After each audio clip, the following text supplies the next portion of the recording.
Gary Burt, Wausau, Michigan. It's quick. I'm Gary Burke with the Friends of the Shiawassee River. Would just like to distribute, if I could, a particular news release that's going out today and update the board on the Shiawassee Dam project and also the river cleanup that's coming up a week on Saturday. At Shiawassee, the contractor is underway. It's MJ Van Dam Trunking. And they're hoping to proceed on a very aggressive schedule to get the bulk of the work done in terms of dam removal by the end of August or by Labor Day. There's some stuff in terms of restoration and planting and seeding that has to really go on in the fall, but the bulk of the work is going to happen this year. They're also in the process of negotiating with the city of Corona to do the Corona Dam removal project. The first time that Corona had bid that out, it came out way over budget. They rebid it. They're the lone bidder. They're still working with Corona to try to pare the project down about 10% to fit within the budget. But I just wanted to update the board that the Chi-Town project is underway. There is some concern in terms of river access at the Chi-Town East Park because of the placement of booms for collecting sediment and also the construction that's going on. We're trying to advise the public to kind of avoid that section, like until this fall, when it's going to be more accessible. They'll no longer have to portage around the dam. But for the time period while the work is underway, we're working with the Parks and Recreation Commission, Phil Hathaway and Larry Johnson and Anthony Newman and others in terms of trying to get signage and stuff to kind of keep people away from the construction area, though it's an attractive thing. People want to see what's going on. The other thing I wanted just to kind of pass along is, like from the contractor, there is a certificate of liability insurance that names the county, that because you're the landowner there and they're kind of on their property, but you are insured in terms of liability, so I'm not sure who that goes to. And the other thing that I wanted to bring up is that we are doing our, I don't know how many years, it's over 20, annual river cleanup. That's going to be a week from Saturday. And again, there's going to be a push here with Corona for their work with the McCurdy Park and like this. And I don't know which year it is, but with the cleanup in terms of what's going on there. So any additional county support we would appreciate. And I'm kind of advertising that here today. So any questions, I'd be happy to answer. Any questions? Well, thank you very much, Mr. Burke, for Yep. that. Is there anyone else at this time who'd like to address the board? Yes. Mr. Snyder, Duran, Michigan, you have the floor. Make it out, I'll get it to you in a sec. Basically, we got, I got word that last month y'all had the consensus was when dealing with homeless vets that they don't exist in our county. You are so wrong. City was just in a meeting, his is upstairs, and we have helped 13 homeless vets. Since last month, I've went for a couple of nature walks along the river, and I ran into 2 more, plus the 3 that I met last month. There are out there. They do need help.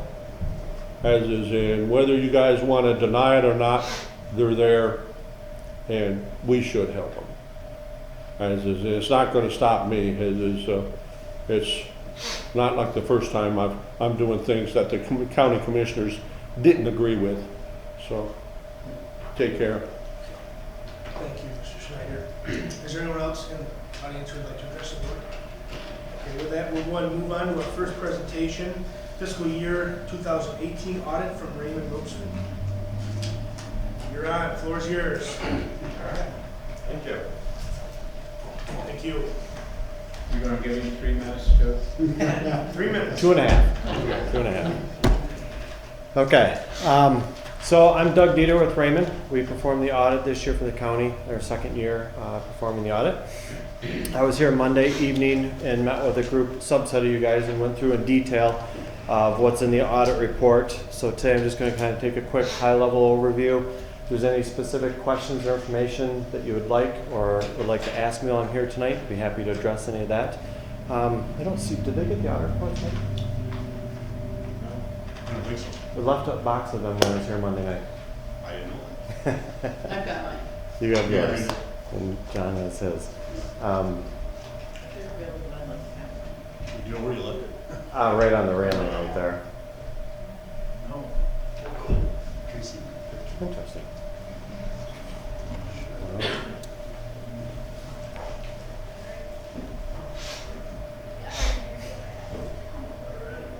Yeah, we got it. I hear him. I think Tracy picked them up or put them right on her desk.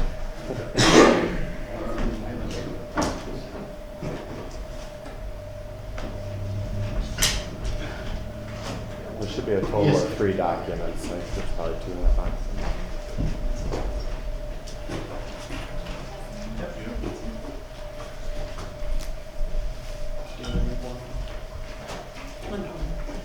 It's a little light duty. I think I hit you.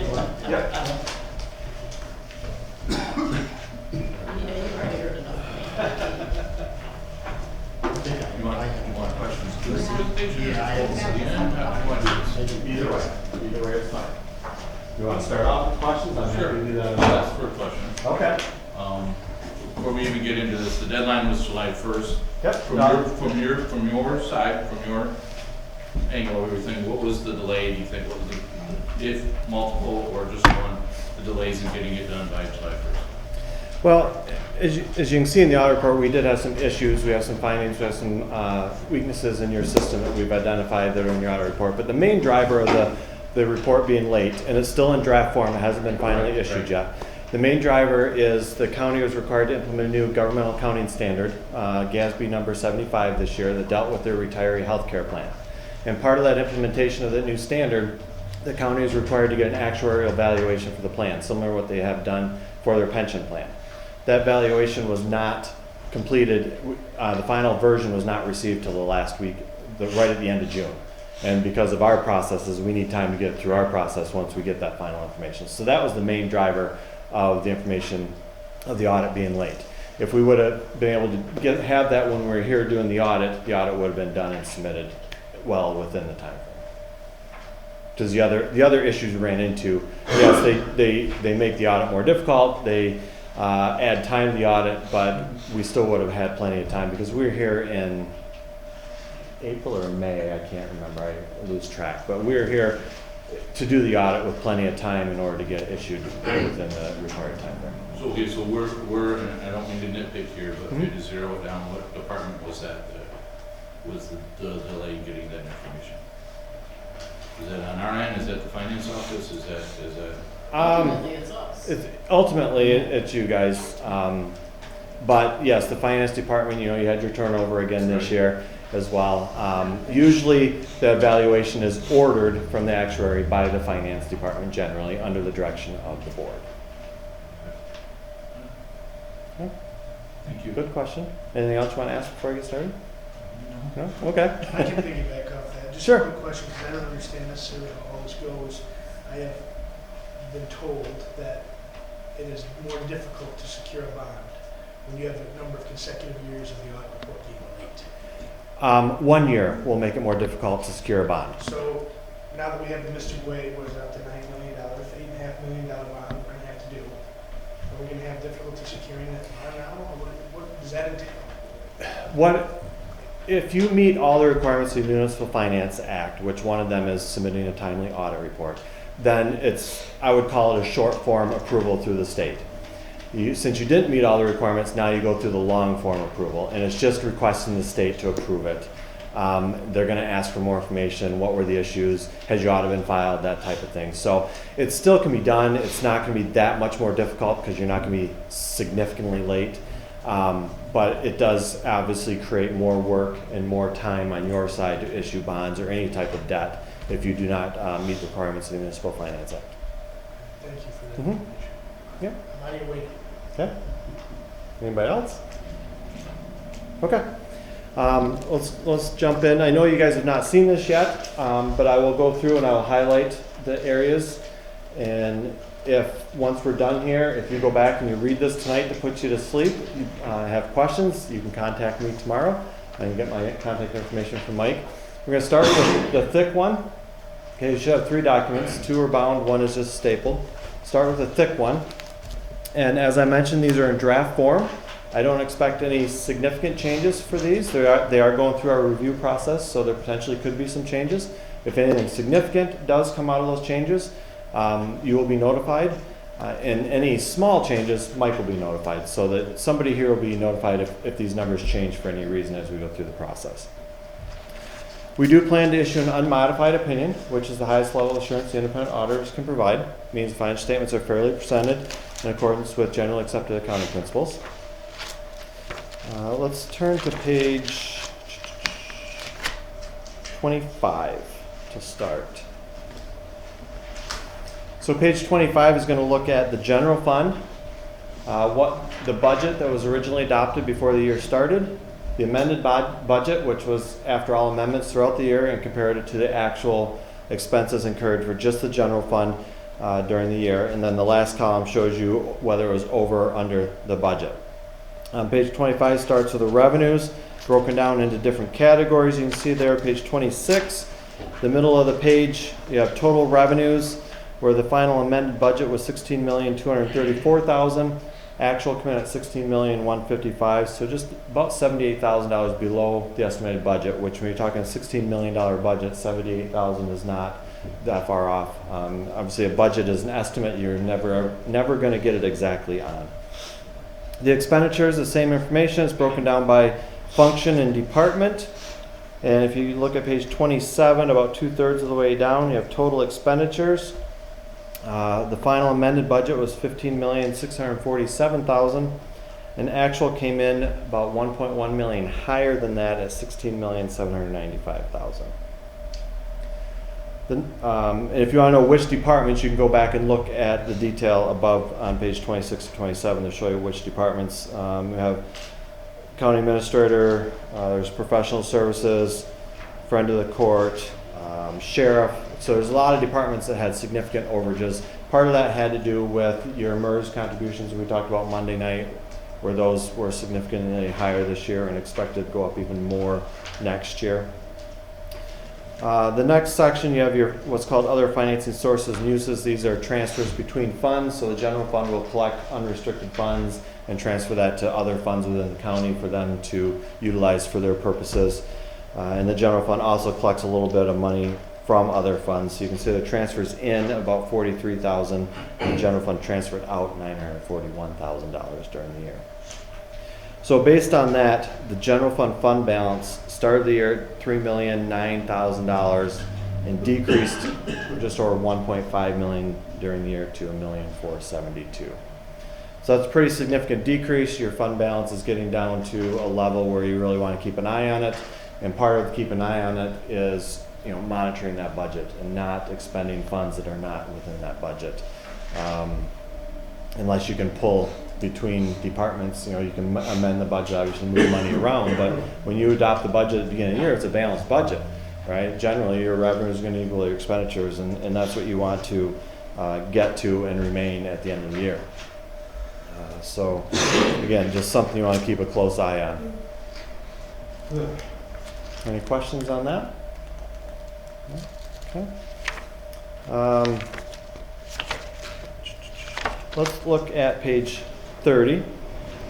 This is usually another interesting fund, I guess if you will, the delinquent tax revolving fund. And as you're aware, this fund purchases the delinquent taxes from the other local units and then goes through the delinquent tax collection process. And ultimately, if the taxes aren't paid, the property gets sold and the funds are brought into the county. So you can see there the interest and penalties on delinquent taxes on page 30 was $992,000. Very little costs associated with operating this fund. So that had a net position in the beginning of the year of $8,978,000. That went up to just over $10 million during the year. The majority of that is have cash and investments on page 29 of about 3.7 and 3.5 respectively, and then you have receivables for all the delinquent taxes that are out there that are waiting to be collected. Okay.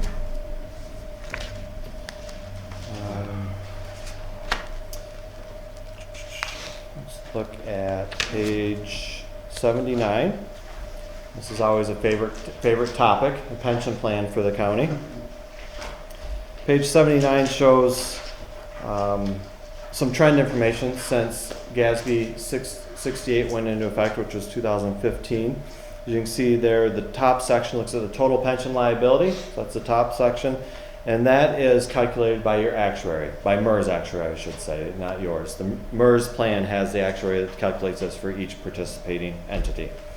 So what this is this says the actuary goes through the calculations using assumptions and trends, that type of thing, and says, okay, from today through the very end of your plan, so everybody that participates in the plan has retired, collected their benefits, and passed away. The total pension liability, according to MERS, is that first column, the 2018, of $114,958,000. So that's a large liability. The next section looks at the planned fiduciary net position, and this is the funds that the county has placed with MERS for them to invest on behalf of the county, and this is done through their annual contributions. So the county has almost $80 million set aside at MERS to offset that liability. So that what's the net pension liability is the difference between your total liability and the funds set aside is $35,016,000. Again, this is a liability. It's not due tomorrow. It's not due 10 years from now. It's due over the course of the plan until the plan runs its course. And as long as the county continues to, yes. I was just going to ask, and I asked this last year, I think we were going to do this. Compared to other counties, where are we at percentage-wise? And well, I'd just like to mention one thing before I answer that. This information includes the medical care facility as well. Okay. And then we talked about Monday where they're a little better funded, and the county itself is a little not underfunded, but a little not as well funded as the medical care because they made a $6.5 million contribution a couple years ago. So from a MERS perspective, your plan is almost 70% funded, which is very good from a pension plan perspective. Okay. There are some plans that are over 100%, very rare. There are some plans that are much less than 70%. So I would say 70% for your MERS plan is a good position to be in. Okay, does that make sense? And what I was going to say just before you asked that question is the actuary takes this liability and says what needs to happen every year to make sure this plan is fully funded, and that's their annual actuarial determined contribution that they do every year. As long as the county funds that contribution, then according to MERS calculations, you're funding the plan, fully funding the plan, even though you do not have 100% of the assets sitting there. Does that make sense? Yeah, it's like your house. You're paying your mortgage. Your house isn't Yes. paid off, but you're paying your mortgage every year. Yep. And there's a cost to that, right? You have an interest cost and some other costs. So we are in comparison in your work with other municipalities, other counties around the state. Above average, below average, what you're seeing? I would say you're average to above average. You're in that middle range there. Yep. At 70%. Okay. So let's turn over to page 81, and as I mentioned, that actuarial determined contribution, this shows you the history of the last 4 years of what that number was. For 2018, it was $4,445,000, which was fully contributed by the county. And as we talked Monday night, there's some expectation that that's going to increase, or did increase for 2019, and you probably see another one for 20 going up. So that's just something you got to take into account in your budget process. MERS provides that information roughly a year ahead of time of what they expect it to be. 6 months. 6 months. So of what they expect it to be. So that will help you in your budgeting process. And obviously you want to continue making this contribution to the pension plan to make sure it's fully funded. Okay. Any questions? Okay. The next page, page 82, as I mentioned, a new standard that the county is required to implement. This is the information on that. It's going to look real similar to the pension plan, but thank goodness a lot smaller numbers. And this is for the retiree health care plan. And again, this includes the medical care facility as well as the county, other departments within the county. So this one, it's called OPEB, Other Post-Employment Benefits Liability, is $1,337,000. About the top third section there is that information. The next section, the plan fiduciary net position. The county has put some money with MERS in the retiree health funding vehicle, I think is what it's called, something like that. And this is all of the county's money. The medical care is not putting any money aside for this. And there's about $178,000 there going towards that liability. So the county's net OPEB liability is $1,159,000. So we're about 13% funded, and the question is, how are we doing with that? There's still a lot of entities that are doing what's called pay-as-you-go and not setting any money aside. So all they're doing is paying the current premiums for the retirees each year and not putting money aside for that. At least you guys have started setting money aside, and that's where the state is trying to get. The state has come up with some new reporting requirements that if the plan is not funded sufficiently, you will have to file a corrective action plan with the state of how the county is going to get to the appropriate funding Is there a level. definition of not funded? I believe it's 20%. So we would be under. You're under, yeah. So what approximately would we have to pay like a one time to get that extra 7% to get us to 20? Well, that's one way you could do it. Yeah, I'd have to double check the 20%. I don't know if you know off the top of your head, Mike, or not, but my recollection is 20%. But yes, in order to get to that level and not have to file that annual corrective action plan with the state, you'd have to do a one-time funding to build that up. But then, of course, you're at the mercy of the stock market, and if it decreases 1 year, you could still fall under that 20%. The pension plan is funded sufficiently. I think the pension is 40%, if I remember correctly, and you obviously are well over that, so you're in good shape. So page 84, again, the actuary has determined what your contribution should be for this plan, and it's about $155,000. And because of the contributions put into the plan as well as the pay-as-you-go contributions, the county has actually contributed in excess of that required contribution. So we actually made up some ground this year towards funding that plan. Yeah. Any questions on that? That's all I wanted to cover in this report. If you want to look at the next report, this is the smaller bound report. And what this is what's called the Single Audit Act compliance, and anytime a local government expends more than $750,000 in federal awards, the federal government requires this separate compliance audit done, which is in addition and different than your financial statement audit. This compliance audit will look at how you spent the federal awards and make sure that you spent that in compliance with the way the federal government said those funds should be spent. So if we look at page 3, this lists all the federal awards for the county during the year that were expended, and it was just over $1.6 million. The program that was selected to be tested was your Title 4D program, which is friend of the court and prosecuting attorney, which had about $760,000 in expenditures during the year. We plan on issuing an unmodified opinion on that as well, on the compliance side, where we didn't find any compliance-related issues and how those funds were spent. So that is another clean report for you. Starting on page 11, and I'm not going to go into detail on these because we did on Monday, but we can discuss any of these that you'd like. But starting on page 11 are the findings that we had during the audit. These are considered what we consider material weaknesses in the internal control of the county. And you'll see there's yellow highlights there. We're just waiting for some updates from the management of how they're going to address these findings.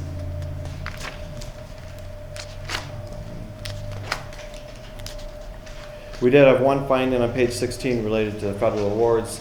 This is considered immaterial non-compliance, so it's nothing significant.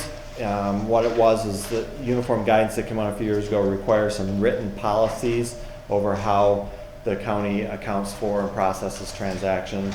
The county has some procedures in place. They're just not fully written or fully in compliance with uniform guidance. So that is what we consider immaterial non-compliance. Didn't really comply, but it didn't have a material effect on the program itself. Any questions on that? Okay. The last item is the stapled document. The first several pages on this, it's like the first 4 pages, are just some standard required communications that we're allowed to communicate to you at the end of the audit, such as how the audit went and any issues we had in the audit. Starting on page A1 are what we consider our comments and recommendations. So they're just minor issues that as we're going through doing the audit, we find some things that you could improve on. You could either improve the process to make it more efficient or improve the process to strengthen the internal controls. So these are different than the findings I referred you to in the previous one where there were significant or material issues. These are just minor issues that we consider comments and recommendations to improve the process. And these have been broken down to 3 different categories. You have the general county, and then you have your other kind of separate accounting departments, I guess, for the health department and the medical care facility. Those are broken down separately there. So you'll see some duplication of issues that were at each entity. But again, those are minor issues. That's all I wanted to cover. If there's anything else or any questions? Yes, sir. How late do you think it's gonna be? It will be in before the end of July is what we've committed to. So roughly a week to a week and a half more to get it through our processes and that type of thing, and we will have it issued to the state by July 31st is our goal. Is there any penalties for that? There is not penalties. You got a nasty letter from the state that has already came. If you received revenue sharing, they could begin to withhold that. But usually it takes more than 30 days being late before they start withholding those funds. And even if they do withhold them, you will get them as soon as you file a report. So there's no actual penalty. It's more of a slap on the wrist, if you will. And the financing, as we talked about earlier, that does impact that. I have a question. Yep. So you said that you're going to issue an unqualified opinion Yes. on this, but there are several material things that we need to address. Can you explain to me how you get an unqualified Yeah. opinion when you have several things to address? Yes, that's a very good question. So yes, you have several significant material things that need to be addressed, but through the audit process, changes were made, adjustments were made to bring the financial statements in compliance with generally accepted accounting principles. So what you see here is good, correct information, and that's how we can give an unmodified opinion. The problem with the issues were we had to do extra stuff, and there were breakdowns within your system that didn't create these numbers without the audit process. Does that make sense? That does make sense. Okay. So we have some internal things that we need to correct so that you don't have to do all of that work next year to give us an unqualified opinion. Yes. Basically. Yes. And these are continuing problems that we had in 17, 18, and now 19. Yes. And So whenever everyone's willing to discuss this week, the elephant in the room, I'd gladly like to discuss it. So I'll leave it at that. will our switch over to BSNA at all help some of these issues? Very well could. BSNA is a great system. We're on Harris. Right, and BSNA integrates, you were on BSNA for your taxes, so this now integrates the whole process. You know, part of the issue, we've only been the auditor this second year, as I mentioned, and during both our audits, the finance director left. Yeah. You know, and that's been a huge issue from an audit perspective as well as maintaining the county on day-to-day basis. And so, I mean, that's a huge, huge thing if you can get somebody in that position, somebody qualified in that position that sticks around for long term. Is there any other commissioners that have questions regarding that report? All right, thank you very much. You're welcome. You're welcome. At this time, we're going to move on to our 911 MERS audit from Yo and Yo, Alan Planner, to give you the report. And we do have some documentation from us regarding this. All right, very good. Well, aren't you the lucky ones? You get 2 auditors in a row. Isn't that great? You get a double whammy here. Well, I think I'll be a little bit quicker because the audit that we did, I wouldn't even really officially call it an audit, was a lot narrower in scope than the county's financial audit that you just heard about.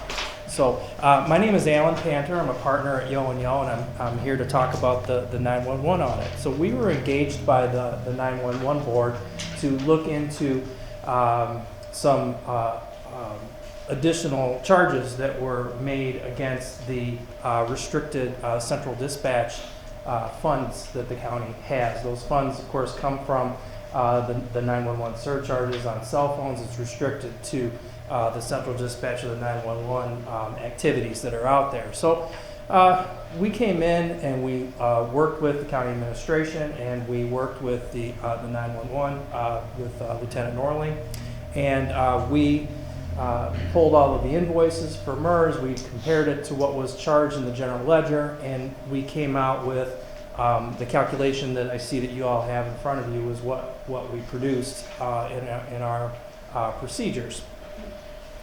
Which one is? Pardon? Did somebody say? Okay, it's okay.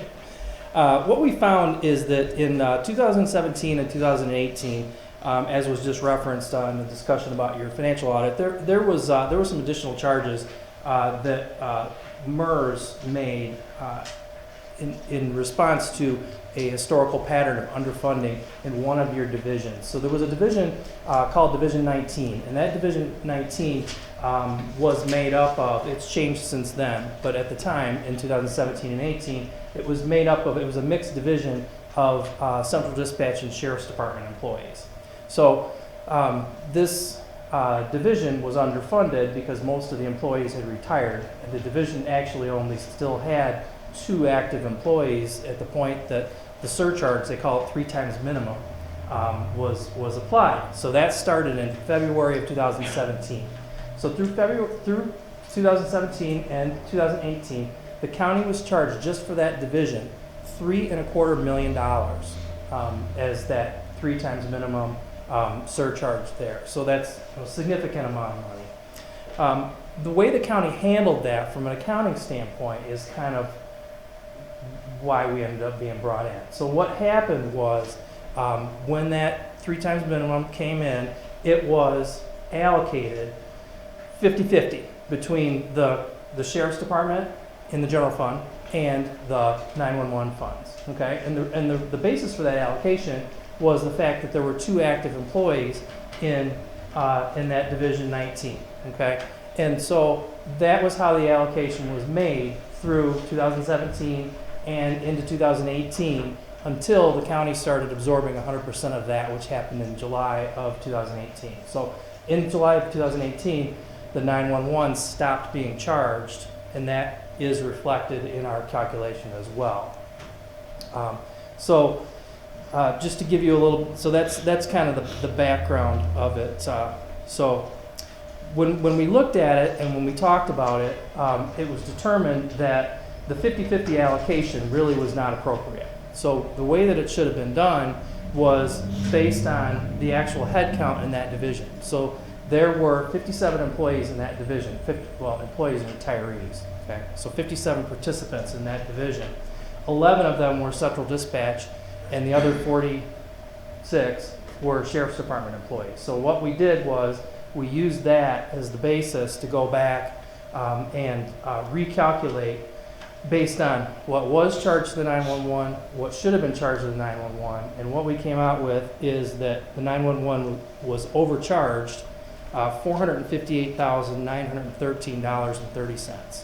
Okay, so that's the amount that we calculated based on the updated and what we believe is the more appropriate allocation percentage between the 911 and the sheriff's department. So our recommendation to the county is that those funds be repaid to the central dispatch as soon as possible. At this point, I can take any questions that you might have. I'm not sure how much farther you want to go into it, what you might want to talk about in terms of our procedures or results or any of those sorts of things. So, so at this point, open to any questions that you might have. Floor is open for any questions. We have now? I just have one quick question. I know we had some discussion about what we were paying Yo and Yo. Do we have a final bill for what we paid to Yo and Yo?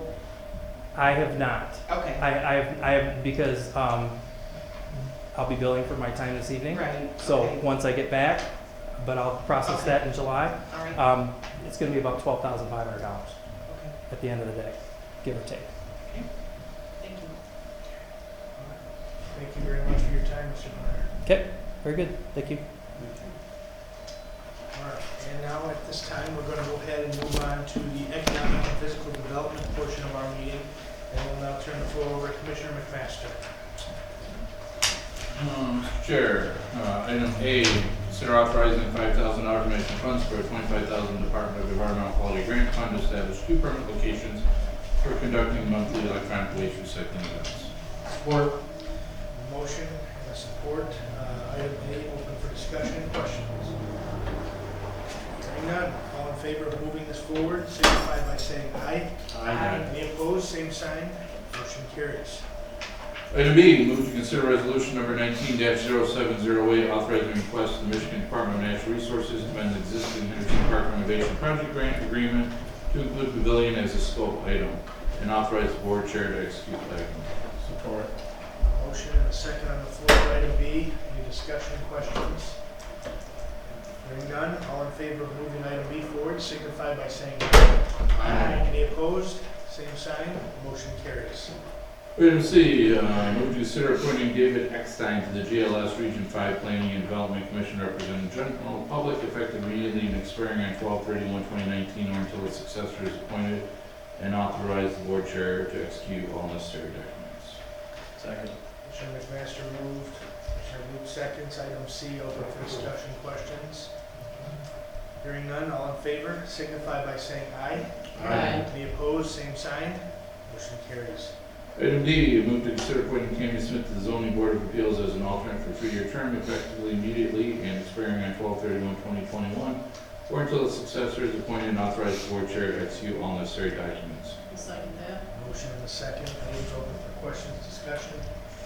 Mr. Chair? Yeah. The only thing I have on discussion, and this was brought up on Monday, but we need to follow up on, we had the report and the conversation that quorum issues, That's what I was going to and, ask. okay, so So I she- haven't had a chance to look at it, so, If we're appointing her to an alternate and we actually have a vacant seat, do we just appoint her to a seat? How does that work?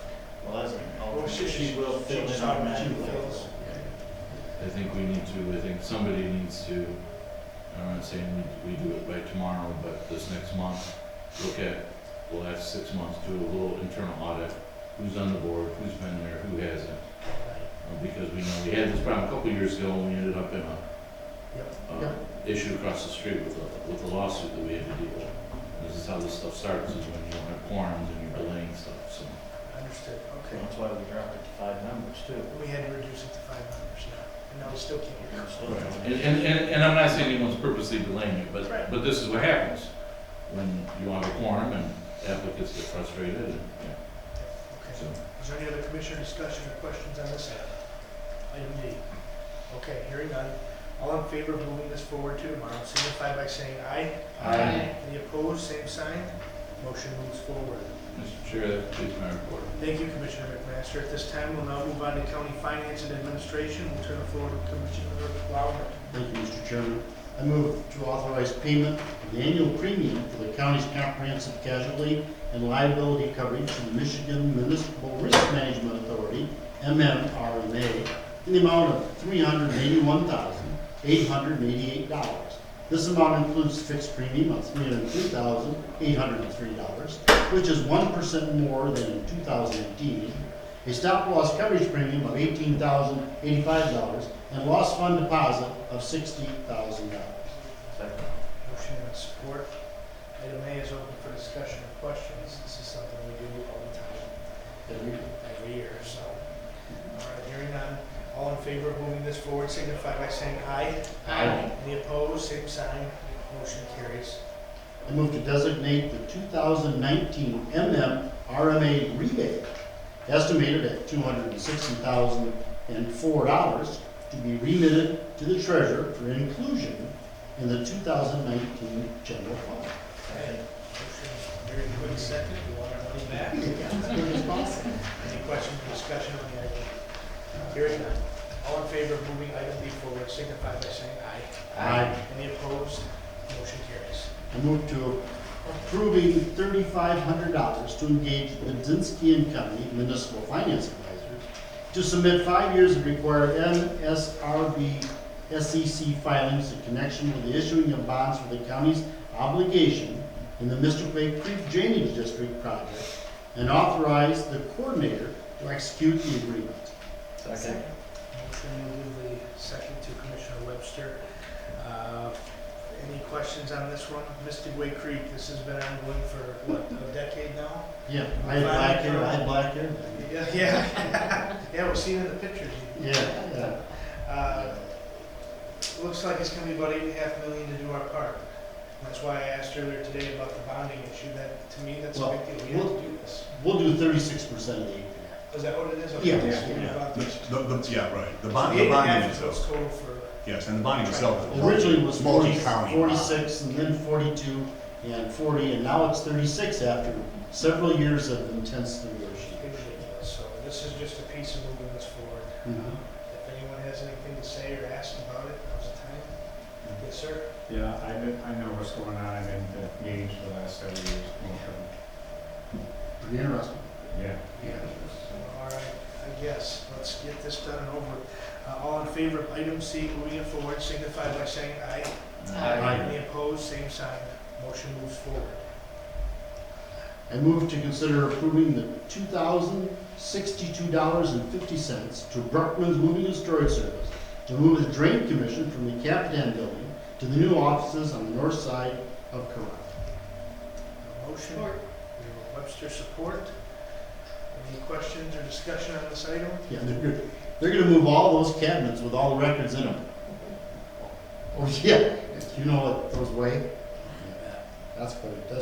Is that paid out of the county budget or out of Yes, the it county would be out of budget? general fund. Oh. Although he did mention something about giving 800 towards it. Yeah, Um, I'm sure he'll reimburse us. Well, Anyway, we'll ask him to. All right, any other questions or discussion? Hearing none. Item D, all in favor of moving it forward to tomorrow, signify by saying aye. Aye. Any opposed, same sign. Aye. One nay. Item moves forward. I move to consider approving Parent Construction Change Order Number 1 in the amount of $13,120 for additions and modifications in construction of the new drain commission building. Item D is open. We have a Commissioner Root second. We talked a little bit about this, what, Monday? Forget who was always, Commissioner was Newman, who Is just there- wrote down.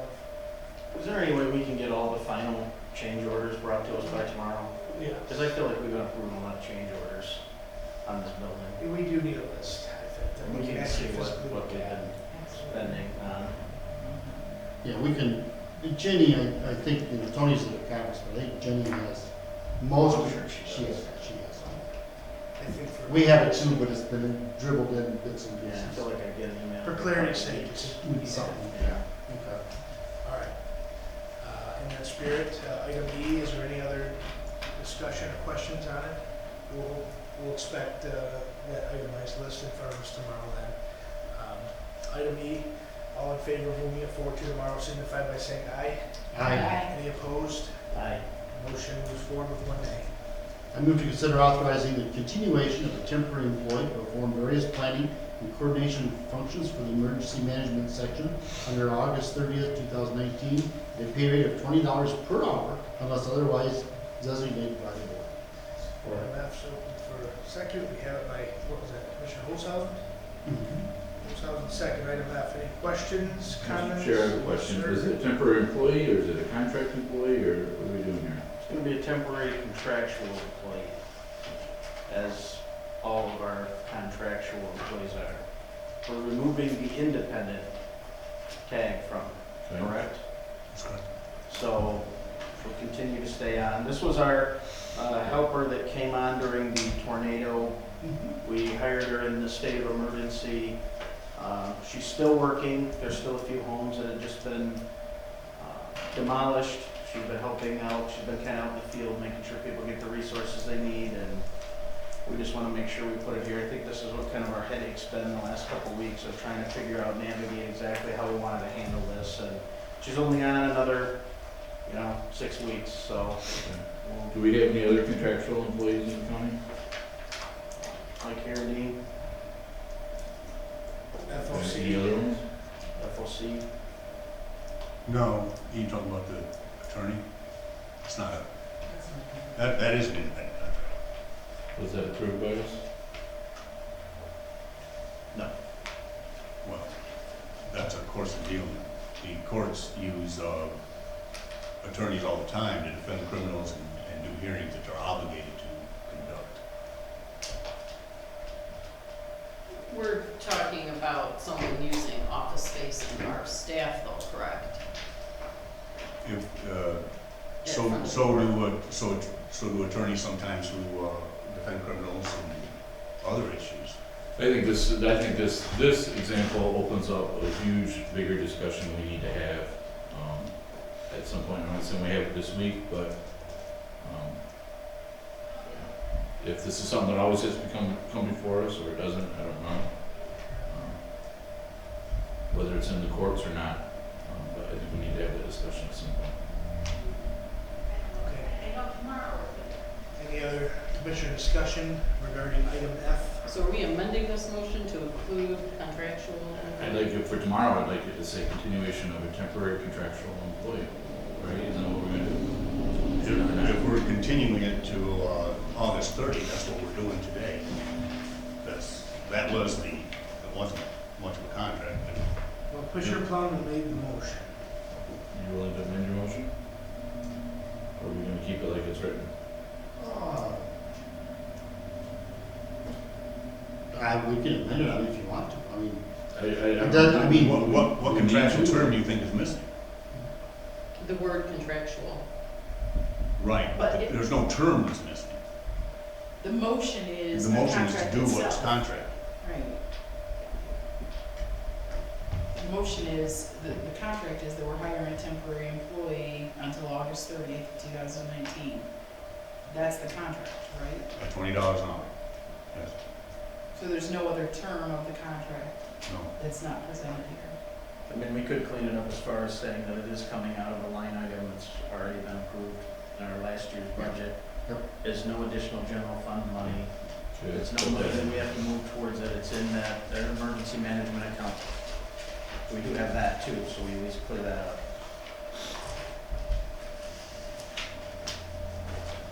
All right. We can get that. That So doesn't change it. I guess Just clarify. let's go with what the motion we have, but tomorrow night, let's do an amendment and get the language cleaned up, get that stuff out of it. we'll add to what Jeremy indicated. The line item. Put that in parentheses like, this is. That works. Give it to us with that. All right, this is item F. Hearing no other discussion, unless there is. All right, all in favor of moving this forward signify by saying aye. Aye. Any opposed, same sign. Aye. Motion carries with one nay. Mr. Chairman, that concludes my report. Thank you, Commissioner Plowman. At this Oh, time, and I'd just like to say that preliminary discussions on Monday, Cindy and I were here for quite a while, a couple hours, with auditors, and he had all the high points. We'd heard of all those things, and some in-depth and everything, it was a good presentation. So, All right, now let's move on to public safety and courts, and we'll turn the floor over to Commissioner Webster. Item A, consider approving the annual license fees for the Smart 911 Rave Mass Notification System in the amount of $7,000 and the Smart 911 Panic Button for schools in the amount of $2,500. Total annual fee of $9,500 to be paid from line item number 101-426-755.000 and is 100% reimbursed by Homeland Security grant. Support. Motion has been supported. It's open for discussion. Hearing none, all in favor signify by saying aye. I, Any opposed, same sign. Motion moves forward. Item B, consider approving the purchase of 20 ballistic helmets and vests for the Shiawassee County Fire Departments from ProTech in the amount of $13,410 to be paid from line item 101-426-755.000 and is 100% reimbursed by Homeland Security grant. Support. Motion, Rules House and second. Items open for discussion, questions. Hearing none, all in favor signify by saying aye. Any opposed, same sign. Motion moves forward. Item C, consider authorizing the public defender to hire a salaried part-time assistant public defender 24 hours per week at salary grade 10, $23.02 to $29.93 per hour, starting $23.02 to $27.34 per hour, as authorized in the current MIDC agreement. Support. Motion, we have a second on the floor. Any discussion, questions? Hearing none, all in favor of moving item C onto tomorrow signify by saying aye. Aye. Any opposed, same sign. One nay, item moves forward. Item D, consider authorizing the sheriff's office to hire a corrections officer, salary $34,928 to $42,731, to fill a vacancy. Support. Motion on the floor, following support. Any questions, discussions on this item? Hearing none, all in favor signify by saying aye. Any opposed, same sign. Motion carries. Item E, consider authorizing the sheriff's office to purchase a 2019 RTV X1140 four-passenger utility vehicle not to exceed $16,500 and to be paid out of the 1033 Military Expenditure Fund, line item 254-301-809.000. Support. Motion, we have a second on the floor. Any discussion, questions on this item? Hearing none, all in favor signify by saying aye. Any opposed, same sign. Motion carries. Item F, consider authorizing the sheriff's office to purchase a 24-foot load trailer from USA Trailers in the amount of $5,424 to be paid out of the 1033 Military Expenditure Fund, line item 254-301-809.000. Motion on the floor, followed support. Any questions, discussion on item F? Hearing none, all in favor signify by saying aye. Any opposed, same sign. Motion carries. Item G, consider appointing Michael Nations to the Central Dispatch Board representing citizens at large to fill the vacancy, effective immediately and expiring on 12/31/21, or until a successor is appointed, and authorize the board chair to execute the documents. Motion, we have a second on item G. Is there any questions or discussion on this item? Did we get the paper that? Yes, we did, thank you. I didn't. Yeah, we got, it was in the packet for, the new packet for tonight, thank Gotcha. you. Yeah, so there was a question last night, just so the public knows what we're talking about. We didn't have application letters in front of us last night, and some of us had requested to see those, so I requested that, and I think Mr. McMasters wanted to see them, so we have seen those, thank you. Excellent. All right, any other discussion or questions? Hearing none, all in favor of moving item G forward signify by saying aye. Any opposed, same sign. Motion moves forward. Thank you, Commissioner Webster, for your report. At this time, we'll now move on to Health and Human Services. Commissioner Garber, the floor is yours. Thank you.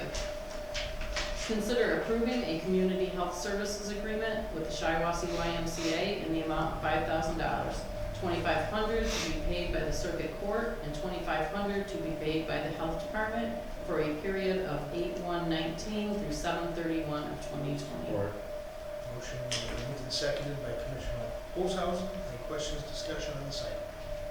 Hearing none, all in favor of item A moving forward signify by saying aye. Aye. Any opposed, same sign. Motion carries. Consider an appointment to the Shiawassee County Mental Health Authority Board, Shiawassee Health and Wellness. The Health Authority Board recommends the appointment of Marcia Shear to fill a vacancy effective immediately and expiring 3/31/2020 or until a successor is appointed. Been moved and supported. Item B, any questions, discussion on this item? Yeah, Yes, sir. I'm on the nominating board at that, and we picked her to be on the board. She survived the gauntlet. Yep. So here she is in front of us. Okay, hearing no other discussion, item B signify by saying aye. Aye. Any opposed, same sign. Motion moves forward.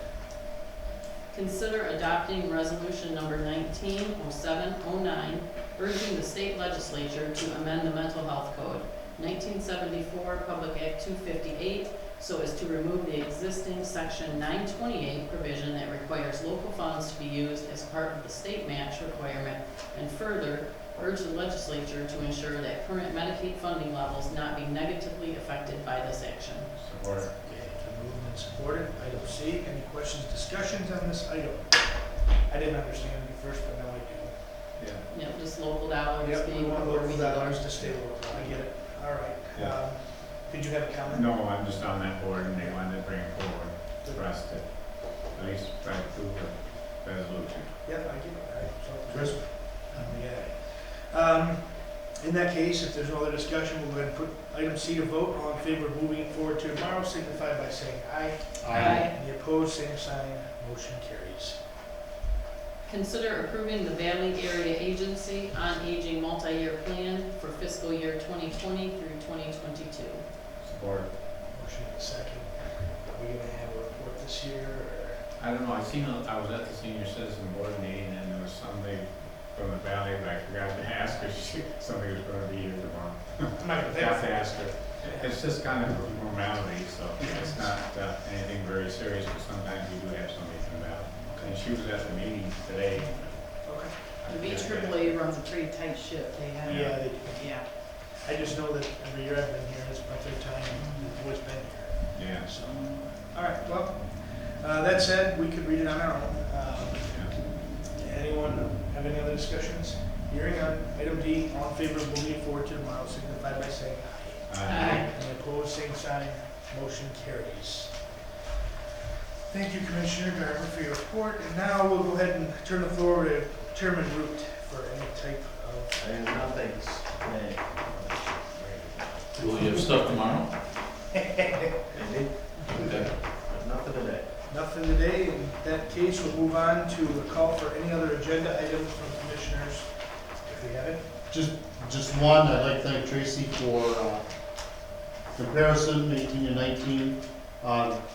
She put it all together pretty quick. There's lots of information in there. It's unadjusted, but it's pretty close. So for 6 months, you can kind of see where everybody's at. And this is what, our third week done? Yeah. Yep. Good stuff. And again, I'd like to thank Cindy and Mike and Eric from the accounting firm for having interviews with the individuals. We had really good individuals apply, and we thought Tracy might be the best fit. She had a really good background in governmental affairs.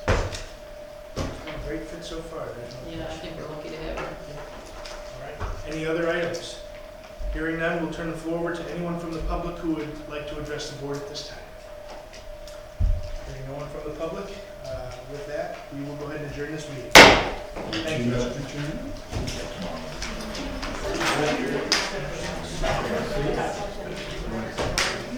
Oh, yeah.